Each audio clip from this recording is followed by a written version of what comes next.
C'est l'heure du journal avec en titre l'avant-première du film de Claude Chabrol, Bel Ami, les 20 ans du syndicat interdépartemental du Vidourle, la réaction du préfet du Gard après la recrudescence des vols à main armée et notre invité en fin du journal, Yvan Lachaud, député du Gard. Le journal vous est présenté ce soir par Pierre-Paul Castelli. Bonsoir Pierre-Paul.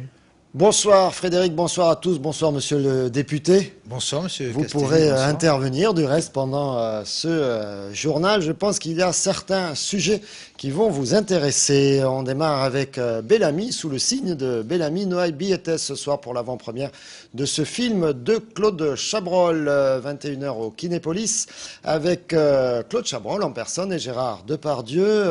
Rappelez-vous, une scène du film a été tournée dans ces mêmes studios de Télémiroir. C'était au printemps dernier et c'est Nicolas Pinchino qui a rencontré et Claude Chabrol et Gérard Depardieu dans les studios de nos confrères de France Bleu Gard-Lozère. C'était il y a quelques minutes. Après plusieurs semaines de tournage au mois de mai 2008 dans les rues de Nîmes, le film de Claude Chabrol, Bel Ami, dans lequel joue entre autres Gérard Depardieu, est présenté en avant-première ce vendredi soir au Nîmois. Avant de rencontrer les spectateurs, l'équipe du film passait par les studios de France Bleu en cette fin d'après-midi. Et quelques heures à peine avant la première confrontation avec le public, aucune appréhension pour le réalisateur. De la joie, je suis content de le montrer. Enfin, après, je verrai, peut-être qu'ils vont m'envoyer des tomates, mais non, j'ai pas d'appréhension, vraiment pas. Claude Chabrol était accompagné par Gérard Depardieu, finalement le plus nîmois des acteurs français. Ce tournage à Nîmes, finalement, c'est une ville que vous côtoyez en tant que particulier. Comment ça s'est passé de venir jouer ici? Oh ben c'était formidable, c'était comme à la maison. Non mais c'est très bien, on était très bien reçus. En plus c'est une très belle ville. Vous avez eu le temps de voir le film? Je l'ai vu, oui. Je l'ai vu et c'est très beau. Et on sent bien la ville de Nîmes. Et puis non, c'est très bien. Je pense que vous ne serez pas déçus de votre ville. Avant de passer en studio, Gérard Depardieu et Claude Chabrol ont pu goûter les pâtés nîmois spécialement préparés par Sophie Rigon et évoquer quelques sujets nîmois. Ah non, mais c'est grand. Moi c'est Clavier qui m'a fait découvrir la tour machine. Il en parle très bien, il connaît très bien. C'est à 21h au cinéma Kinépolis que le film sera donc projeté ce vendredi soir en avant-première, en présence de ces deux monstres du cinéma français. A noter d'ailleurs que parmi les images de la ville de Nîmes, cadre principal du film, on aperçoit les studios de Télémiroir. Voilà, ce sont les studios de Télémiroir et le flash de Télémiroir qui déclenche d'ailleurs tout l'intérêt du commissaire Bel Ami pour l'enquête qu'il va poursuivre pendant ce film. Autre information culturelle, la venue dans les arènes de Nîmes dans le cadre du festival de Nîmes d'été, le 22 juillet, ce sera Syl et Ayo en première partie. Voilà pour la prononciation de Syl, voyez plutôt Frédéric, n'est-ce pas? Tout à fait Pierre-Paul. Voilà, tout à fait, il va vous s'entraîner. corrigerai, Ouverture des locations le 3 mars, toute autre chose avec la manifestation de soutien cet après-midi à Nîmes à l'initiative de plusieurs syndicats, CFTC, FO, FSU, Solidaire, CGT, auxquels s'étaient associées des organisations de gauche comme le Parti communiste. Soutien et solidarité aux salariés et syndicats des départements d'outre-mer. Des images d'Alain Bonnet. Une centaine de personnes présentes en fin d'après-midi aujourd'hui devant la préfecture de Nîmes. En effet, bon nombre de syndicats représentés en soutien au département d'outre-mer. Nous avons répondu favorablement à l'appel des organisations syndicales qui, après le 29, sont toujours présents. Et comme ce mouvement est en train de s'élargir dans les départements d'outre-mer, nous sommes bien évidemment solidaires d'abord du mouvement, solidaires après la mort d'un syndicaliste dans des circonstances tragiques, mais aussi donc solidaires avec l'ensemble des salariés qui poursuivent leur mécontentement. Cela fait maintenant bientôt un mois qu'un mouvement populaire secoue la Guadeloupe et la Martinique, soutenu par la population qui s'élève face au mépris du gouvernement et contre les inégalités, tels sont les termes des partis en présence. Depuis plus d'un mois maintenant, il y a une lutte exceptionnelle et malheureusement il a fallu la mort d'un syndicaliste de la CGT de la Guadeloupe et nous rendons hommage à ce militant intègre, honnête, dévoué. Et il a fallu donc la mort de ce militant-là, plus d'un mois de lutte exceptionnelle pour qu'enfin Sarkozy intervienne. Un gouvernement qui a une lourde responsabilité avec le patronat, qui a joui le pourrissement de ce conflit. Et il est temps que des négociations sérieuses s'engagent pour satisfaire les revendications légitimes des Guadeloupéens en matière de salaire, d'emploi, mais aussi de logement. Et bien entendu, on fait le lien avec ce qui se passe aussi en métropole. L'ensemble des syndicats prépare un grand rassemblement et des luttes revendicatives le 19 mars pour obliger le gouvernement et le MEDEF à ouvrir des négociations pour répondre réellement aux enjeux de la crise d'aujourd'hui. Avec cette petite phrase cet après-midi, monsieur le député, je cite, « Il se passe des événements en Géorgie, 2 heures plus tard, Nicolas Sarkozy est sur place. Là, en Guadeloupe, il y a un mort, une situation qui dure depuis 20 jours. Il n'a pas fait le déplacement. » C'est Jean-Christophe Cambadélis, un des leaders du Parti socialiste, qui a dit ça. Cet après-midi, le député de la majorité que vous êtes réagit comment à ce qui se passe en Guadeloupe ? D'abord, Nicolas Sarkozy était présent très rapidement en Géorgie parce qu'il était président européen à ce moment-là. Donc c'est à ce titre-là qu'il s'y est rendu. Ensuite, je crois que le président de la République n'a pas négligé puisqu'il a délégué un secrétaire d'État pour y partir assez longuement. Et on sait très bien que les Antilles aujourd'hui, il y a un problème, je crois, il y a un problème de chômage effectivement dans les Antilles. Et il y a aussi 2 niveaux de richesse au niveau de la Guadeloupe et de la Martinique, que je connais bien d'ailleurs, pour y avoir une partie de ma famille. C'est un problème récurrent.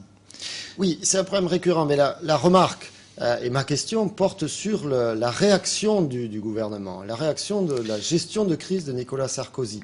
Il nous a habitués à être extrêmement réactifs. Et sur ce dossier-là, où quand même la situation s'est particulièrement aggravée, on le sent finalement avoir un comportement plus classique, plus traditionnel. Il envoie un secrétaire d'État, il reçoit des élus tout en restant à l'Élysée. C'est un nouveau Nicolas Sarkozy. Pourquoi? Parce que c'est... Non, je crois qu'il s'est adapté. Non, pas du tout. Je crois qu'il s'est adapté à la situation sur le terrain. C'est-à-dire qu'il y avait quand même un état de violence. Il y avait lieu de rétablir un certain nombre de choses. L'État n'a pas abouti à rétablir la loi sur ces deux îles. Il y a encore donc des manifestations. Les Martiniquais, les Guadeloupéens s'enferment la nuit parce qu'il y a des problèmes de sécurité. Et la décision quand même qui a été prise, c'est de l'ordre de 500 millions d'euros sur l'aide. Si on la mettait sur la métropole, ça ferait plus de 20 milliards d'euros. Faut savoir qu'on a un problème qui est réitéré chaque année ou chaque 2-3 ans sur la Martinique et Guadeloupe. C'est pas la première fois qu'il y a des manifestations. On pourra en parler avec monsieur le préfet encore hier. On a déjà connu cet état de fait, avec certes moins de violence, mais on a déjà connu cet état de fait. C'est un travail de longue haleine. On a un problème d'emploi et de surpopulation sur ces 2 îles qui est important. On reviendra tout à l'heure sur la crise économique et sociale en France. On revient sur le département du Gard avec ces vols à main armée qui ont connu une recrudescence dans le département depuis le début de l'année. Des vols qui concernent le plus souvent des petits commerces. Comment limiter ces vols? Comment prévenir ces actes de délinquance? C'était l'objectif d'une journée d'information organisée par le préfet du Gard, Dominique Bellion. Reportage Alain Bonny.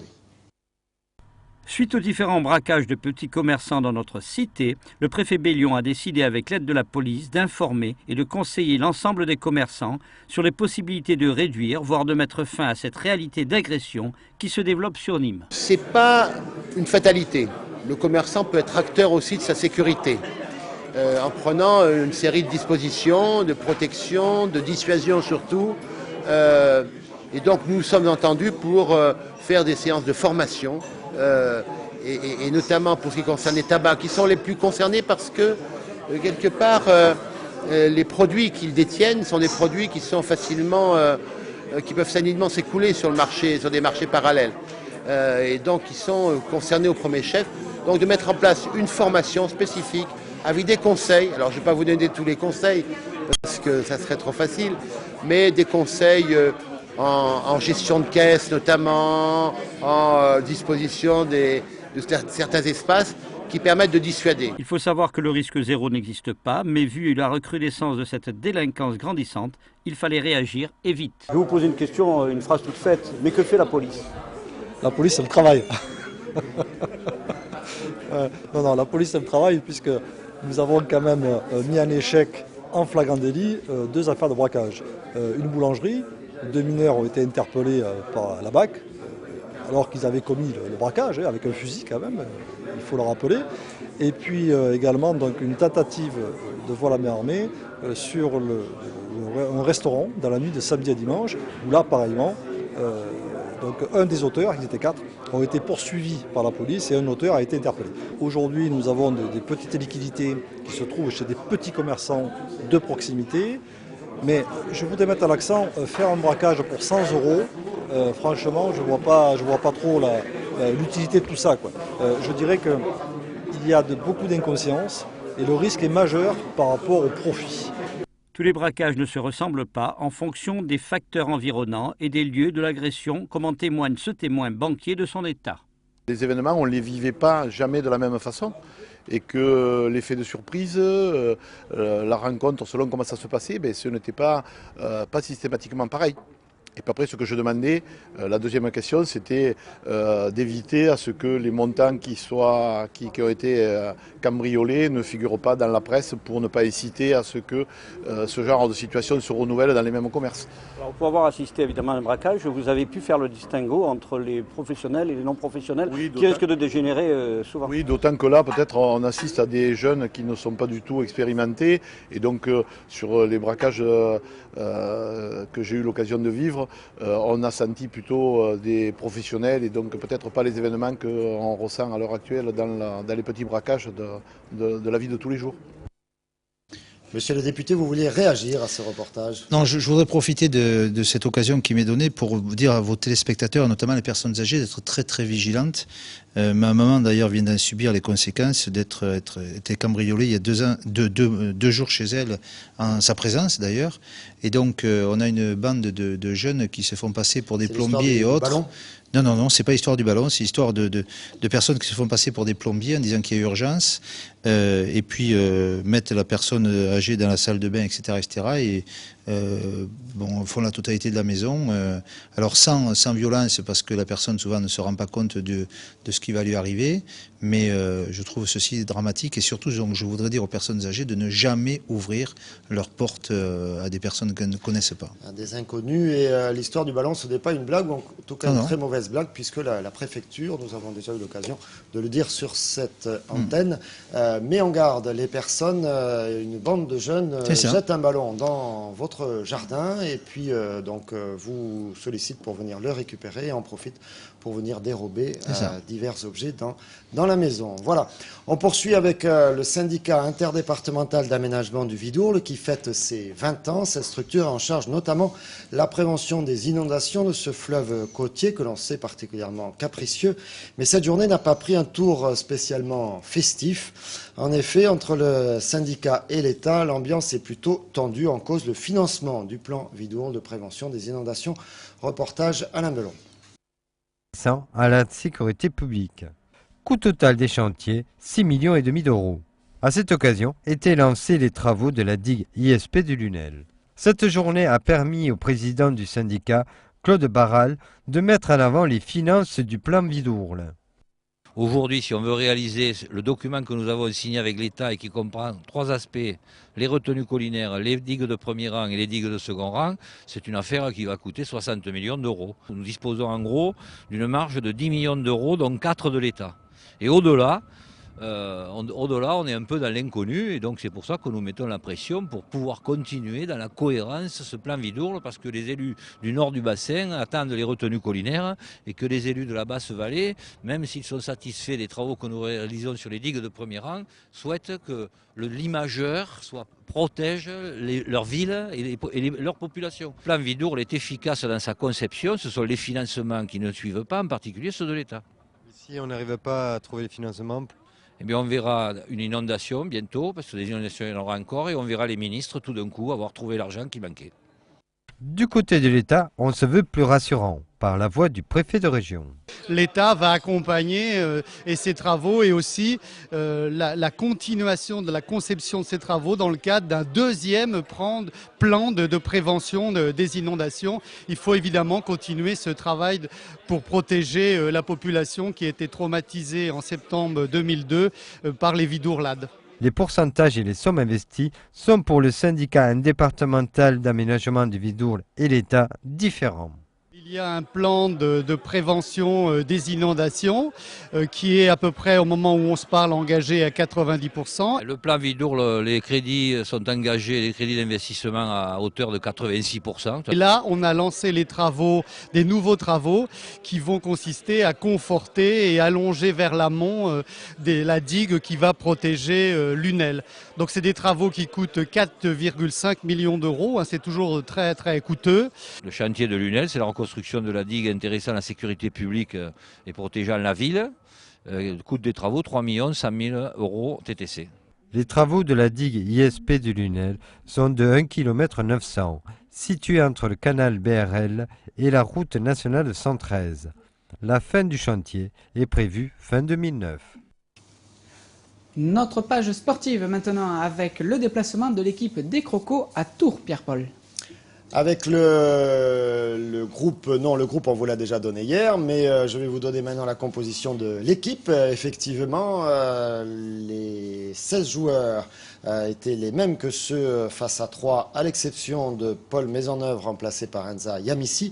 Au niveau de l'équipe, il y a du changement pour débuter la rencontre. Bien sûr, Nicolas Puydebois dans les buts, Liron, Poulain, Zarabi, Sankaré en défense.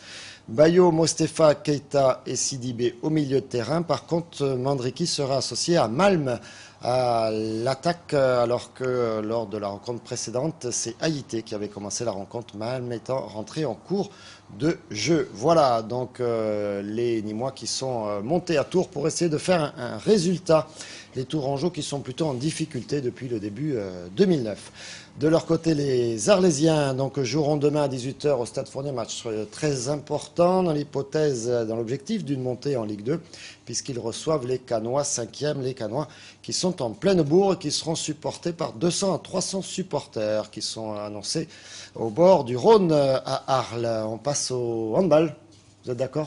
Je suis d'accord, on vous écoute. Frédéric, et monsieur le député, est-ce que demain vous irez au Parnasse soutenir les deux équipes nîmoises qui jouent une à 18 h, une à 20 h? J'aurais bien aimé y aller, mais je serai au départ avec Hervé Morin, puisque nous allons à Abu Dhabi, à Kuwait City, pendant 2 jours pour essayer d'abord d'être présent sur le plus grand congrès de technologie des armements militaires, et ensuite pour voir au niveau des contrats que nous avons avec ce pays-là.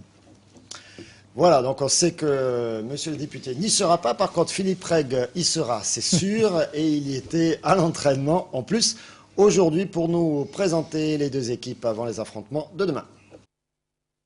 Les inconditionnels de handball seront comblés le samedi 21 février 2009.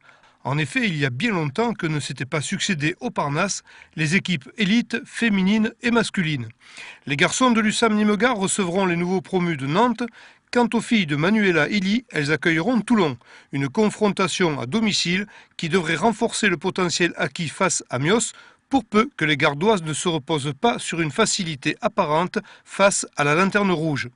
Vous savez, depuis qu'on a commencé le championnat, on a dit qu'on va prendre les matchs comme ils arrivent. C'est vrai que c'est notre premier match match retour du championnat. On tombe contre Toulon. On connaît cette équipe-là. Cette équipe a évolué. Elles ont fait leur première victoire le week-end dernier contre l'équipe d'Arvor. Leurs espoirs, elles sont revenues. Elles vont venir ici à Nîmes pour se défendre, sachant qu'elles peuvent encore se maintenir si les autres peuvent passer à travers. Nous, on va essayer de produire notre match en pas pensant qu'on joue contre les dernières et qu'on a des matchs derrière difficiles qui nous attendent, et c'est un moyen de montrer qu'on n'est pas pour rien la 4e place et que sur le terrain, on doit voir cette différence. Les usamistes, quant à eux, connaissent une saison en douche écossaise. Bien sûr, la venue de Milan Korovic a eu un effet régulateur. Mais la température du bain se stabilisera lorsque Christophe Cabengele et Merlin Rosier auront rejoint l'effectif. Entre-temps, le combat de l'entraîneur nîmois pour trouver des solutions de jeu adaptées n'est pas passé inaperçu. Mais maintenant, les expériences sont terminées. On va mettre une équipe pour prendre des points, pour gagner des matchs, parce que maintenant il y a urgence, à commencer par le match contre Nantes. Celui-là, il peut être décisif pour assurer la place du club en première division. Par contre, si on manque ce virage-là, ça risque d'être très compliqué. Là, c'est un petit peu l'état de siège et on va y aller en commando. Fini les expériences, il faut des hommes sur le terrain, il faut prendre des points et pour ça, il faudra bien jouer au handball. Donc tout le travail qu'on a fait, il va falloir le concrétiser. Une traversée du désert difficile à supporter, mais riche d'enseignements. Oui, on apprend plus sur les limites psychologiques des joueurs. Ce qu'on apprend surtout, c'est que quand on traverse ces crises-là et qu'on en sort victorieux, en général, on est plus fort. Mais bon, il y a souvent des moments un peu difficiles à passer. Nous, on sait à quoi ils sont liés, hein, un effectif réduit, des blessures au poste clé. Donc là, ça semble rentrer un petit peu dans l'ordre. Maintenant, nos adversaires, ils veulent exploiter nos failles du moment. Donc ça va être difficile, on a la pression, mais on a envie de bien faire aussi. Donc j'espère que si on pouvait enchaîner une victoire ou deux, ben la pression serait moins forte et qu'on pourrait enfin montrer notre vrai visage, c'est-à-dire une belle équipe de handball qui, quand elle est bien dans sa tête et bien dans son corps, fait de belles choses. Il en faudrait donc si peu pour faire exploser le Parnasse de joie samedi 21 février, comme ce fut déjà le cas bien des fois cette année.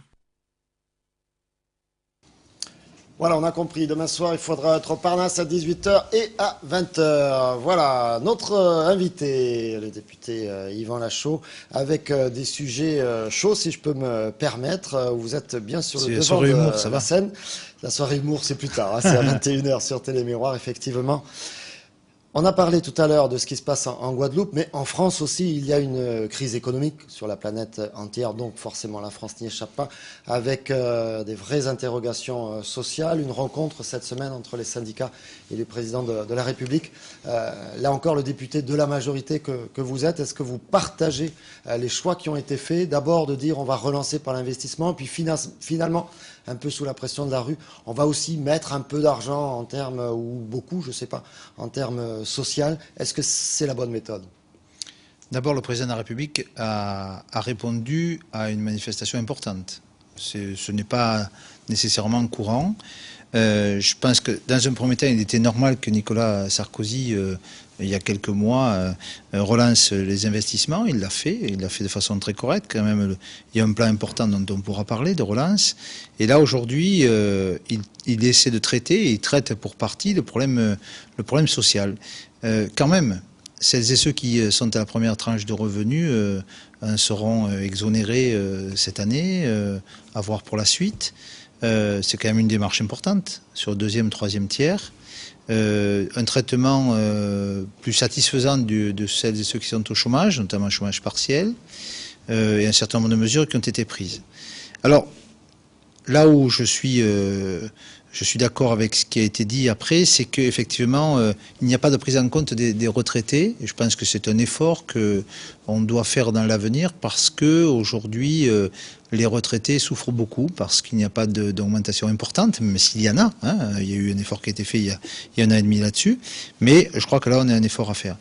On est dans une crise importante. Ceci étant, il y a des secteurs dans lesquels il y avait besoin d'une régulation.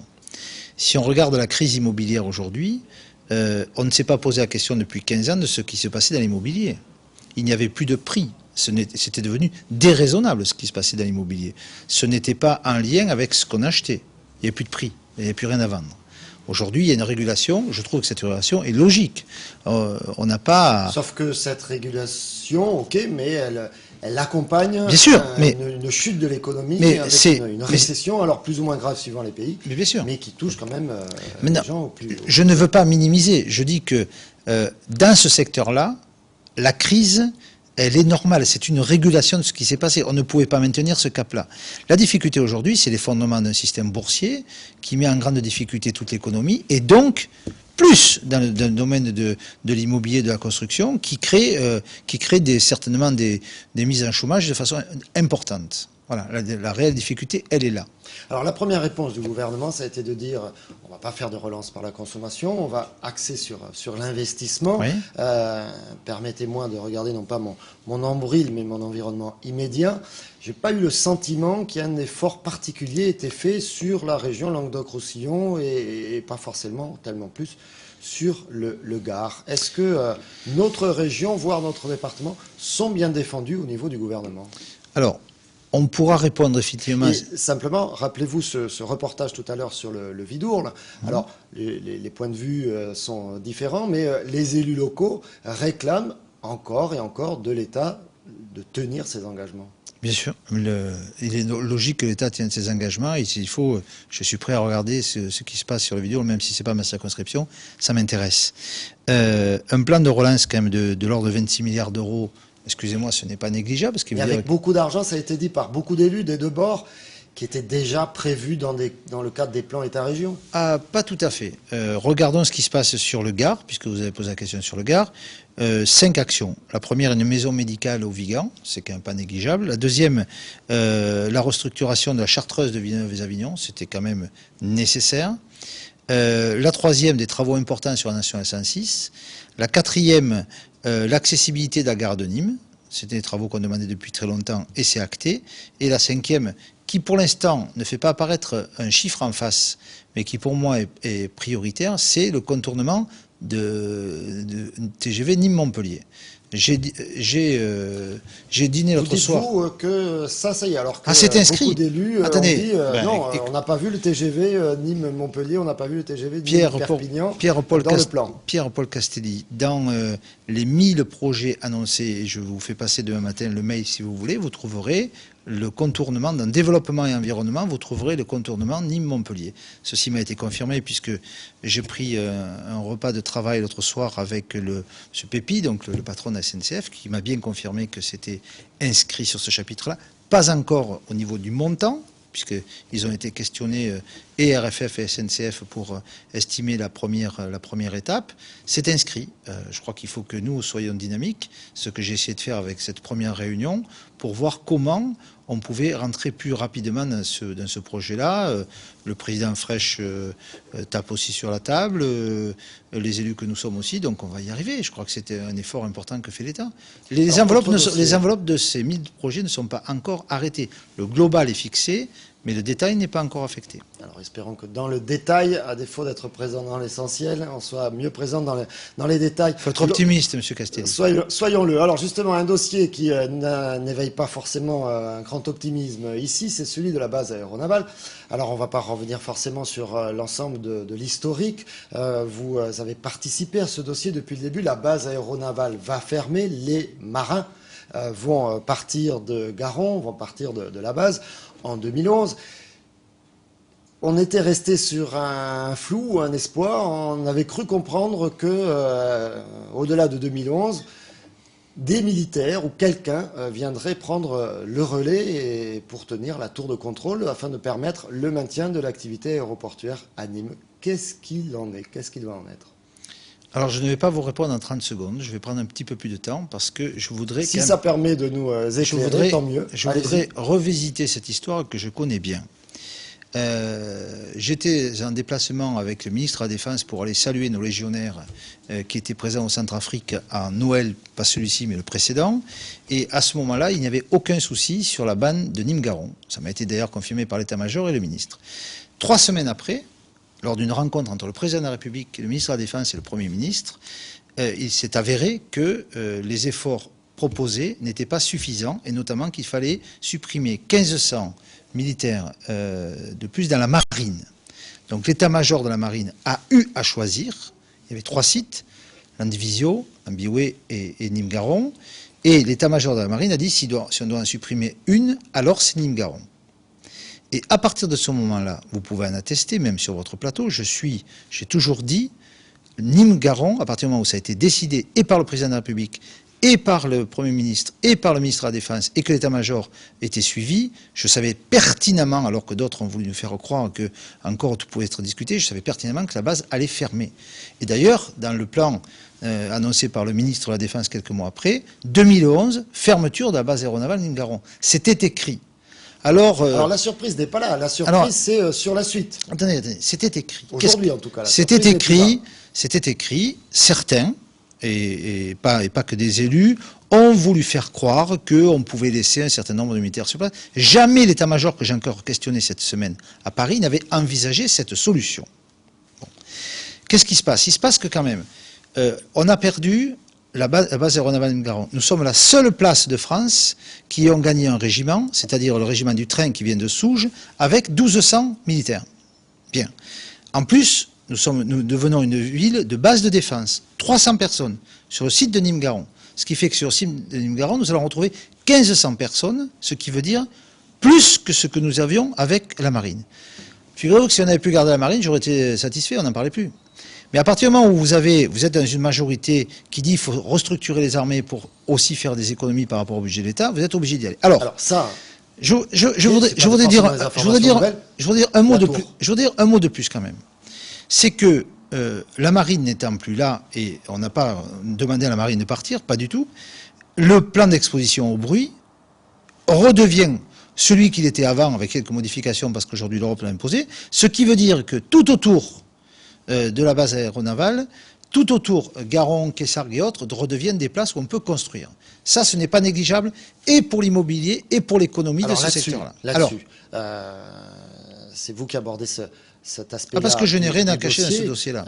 Les élus locaux, dont a parlé Hervé Morin dans un interview, en disant des élus locaux ont réclamé la fermeture de la base. Ont réclamé le départ des Rafales. Nous avons eu l'occasion, nous, à Téléméro, de rencontrer notamment Alain Dalmas, premier concerné, maire de Garon, et effectivement, lui regrette le départ de la base, des marins, ne regrette pas du tout le départ des Rafales, puisqu'il a été aussi élu par des électeurs riverains qui lui ont demandé de ne pas faire venir les Rafales. Là, c'est une logique de riverain que l'on comprend. Tout à fait.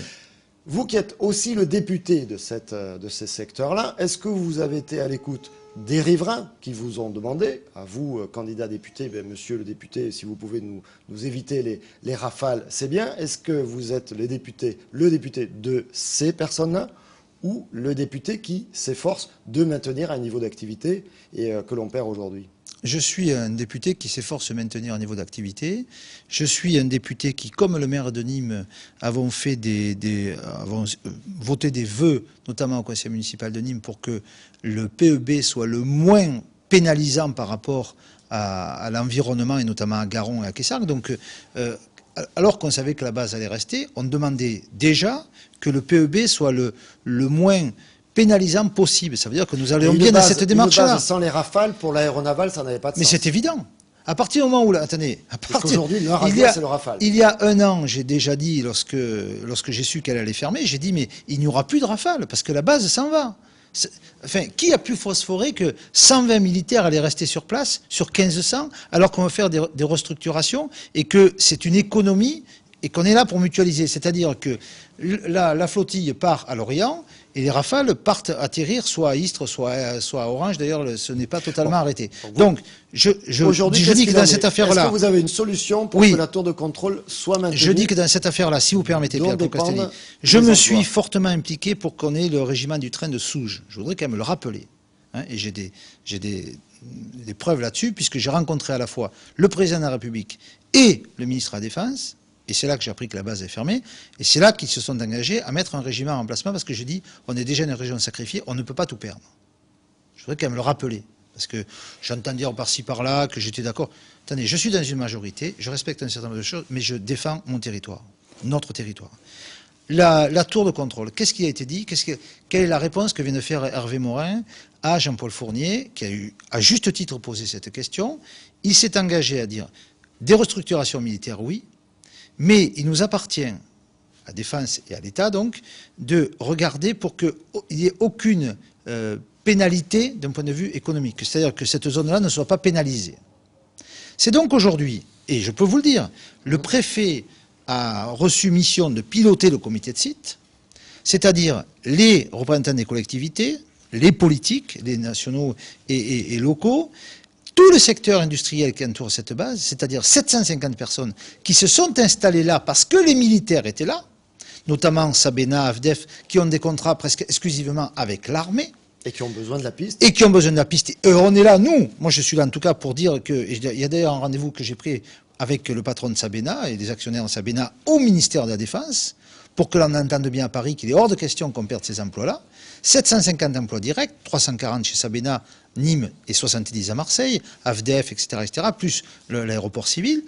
Nous sommes là aujourd'hui pour trouver des solutions et l'État doit prendre en charge, c'est écrit d'ailleurs dans la réponse d'Hervé Morin, la DGAC ne peut pas se moquer de nous aujourd'hui. La Direction Générale de l'Aviation Civile fera en sorte de mettre en place des contrôleurs aériens puisque c'est elle qui en a la charge à partir de 2011. L'État doit aujourd'hui, et les politiques que nous sommes, et en tout cas moi je me battrai là-dessus, les parlementaires seront tous d'accord là-dessus, nous devons exiger que l'État ne parte pas comme ça. ne se barre pas comme ça. Oui, mais bien sûr, mais vous savez, écoutez, on peut être aussi simple dans le langage, et je n'aime pas parler comme ça, mais ne partent pas comme ça sans assumer ses responsabilités, parce que ces gens-là sont venus parce que l'État, au travers des défenses, était là. Donc notre rôle aujourd'hui, c'est de trouver des solutions. Attendez, espoir, nous irons jusqu'au bout. Dans les 2 ans qui viennent, est-ce que l'État ne va pas en profiter pour se défausser Eh bien écoutez, dans les 2 ans qui viennent, que je sache, si Dieu me prête vie, moi je suis élu jusqu'en 2011, donc il n'y a pas de souci là-dessus. Je vais m'employer à ce que, effectivement, l'État assure ses responsabilités. J'ai d'ailleurs dit au ministre de la Défense de regarder de près, parce que pourquoi l'armée ne participerait pas, la Défense ne participerait pas pour partie, puisqu'en fait, un régiment du train et une base de défense, ça peut être aussi intéressant pour avoir une piste à côté. Donc, vous savez, 10% par-ci, 50% par-là. C'est sûr que les collectivités vont devoir y mettre quelque chose. Mais, aujourd'hui, serait-il normal que les collectivités dont je fais partie mettent quasiment 1,5 million d'euros pour soutenir sous perfusion l'aéroport, ce qui est bien, et que l'on ne trouve pas un financement d'un tour de contrôle? Je dis non. Nous savons aujourd'hui les difficultés de l'aéroport civil, il faut le regarder en face. On ne pourra pas ad vitam aeternam sur des finances locales financer grosso modo un low cost. Donc il faut se poser toutes ces questions. Sur ce point de vue-là, je suis d'accord avec le président Fraîche qui dit qu'il faut que Nîmes et Montpellier travaillent ensemble. Un aéroport commun avec 2 pistes. Oui, il a parfaitement raison. Même si ce n'est pas lui qui a l'aéroport de Montpellier en charge, il est quand même président du conseil régional. Et si l'État dit on y va ensemble, on peut y aller ensemble. Et nous devons trouver ces stratégies-là. Elles sont intelligentes, et si on les trouve, et je suis persuadé qu'on les trouvera, alors nous aurons sauvé les emplois, alors nous n'aurons plus les rafales, nous pourrons développer économiquement et de façon immobilière ce secteur-là, et alors nous n'aurons perdu aucun militaire sur Nîmes. Vous avez 2 jours pour convaincre Hervé Morin et son équipe et l'état-major? Hervé Morin est convaincu de ceci. L'état-major, j'ai d'autres questions à lui poser aussi, bien sûr, puisque j'aurai l'occasion de passer 2 nuits avec eux dans l'avion pour nous rendre à Abu Dhabi. Et mardi, vous rencontrez les syndicats de la base aéronavale. Je me suis engagé auprès du personnel civil et des entreprises à côté, puisque j'ai déjà rencontré le patron de Sabena et les syndicats, de les aider jusqu'au bout dans ce dossier-là. Je le ferai. Je rencontre mardi après-midi le personnel civil de la base, pour lequel déjà j'ai mis en contact l'amiral Fabre et le recteur de l'Académie de Montpellier pour voir comment déjà au niveau de l'éducation nationale on manque de profs de physique. Il y a des militaires qui sont des physiciens, des mécanos, des électriciens. Donc les gars, les filles, attention, vous qui êtes au lycée, vous allez avoir un militaire prof de physique dans quelques années. Mais ça sera très bon pour la discipline. Vous avez un problème, vous avez un problème militaire, Pierre-Paul Castelli? Aucun problème avec les militaires. Moi, je suis une famille de militaires. Moi, je suis fils de militaire aussi et je suis très fier de l'être. Donc, je pense que tous ces gens-là ont leur place aussi. Et emploi par emploi, on doit trouver des solutions. Et je m'engage en tout cas, puisque je suis encore élu jusqu'à cette période-là, de travailler ce dossier jusqu'au fond. On aura l'occasion d'en reparler avec plaisir dès la semaine prochaine. Juste un mot, puisque l'heure tourne, c'était il y a 2 jours sur ce plateau, Damien Larry, président du Conseil général du Gard, nous déclarait à quel point il était intéressé par Nîmes, sa mairie, une candidature à la mairie de Nîmes. C'est en 2014, c'est loin. Il y a d'autres échéances d'ici là, mais ça vous... ça me fait très plaisir que Damien Lahari s'intéresse. Jean-Paul Fournier était ravi de ça. Moi, j'en suis très heureux parce que comme le président du Conseil général n'a pas donné grand-chose à la ville de Nîmes depuis longtemps, s'il s'intéresse à la ville de Nîmes pour être candidat un petit peu plus tard, ça me fait très plaisir. Ce qui veut dire que... C'est la même réponse que Jean-Paul Fournier, comme quoi vous savez vous retrouver sur des points importants. Écoutez, je crois que c'est un point très important parce qu'en fait, on voit très bien, si on regarde la répartition des finances du Conseil régional sur l'ensemble du département et sur la ville de Nîmes, nous sommes très mal lotis. Je prends donc acte que Damien Larry va s'intéresser à la ville de Nîmes, c'est extraordinaire. 2014, ça vous donne envie d'y aller vous aussi? Écoutez, j'y pense pas tous les jours à mort hasard, mais Jean-Paul Fournier a annoncé qu'il ferait 2 mandats, donc voilà, on ne fait plus qu'y réfléchir, oui. On les garde, ces petits. C'est pas une soirée humour, hein? Du tout, c'est après la soirée. Très bien. Je vous rassure, c'est après la soirée humour. Voilà, Yvan Lachaud sur le plateau de Télémiroir. Merci d'avoir été avec nous. Merci Frédéric, on a débordé, je suis désolé, mais on avait beaucoup de choses à dire. Vous ferez tirer les oreilles par le rédacteur en chef? Eh oui, par moi-même, ça c'est fait. Merci Pierre-Paul, merci à vous aussi, monsieur le député du Gard, Yvan Lachaud. Dans quelques secondes, le Carrousel. Passez un excellent week-end en notre compagnie et à lundi, au revoir.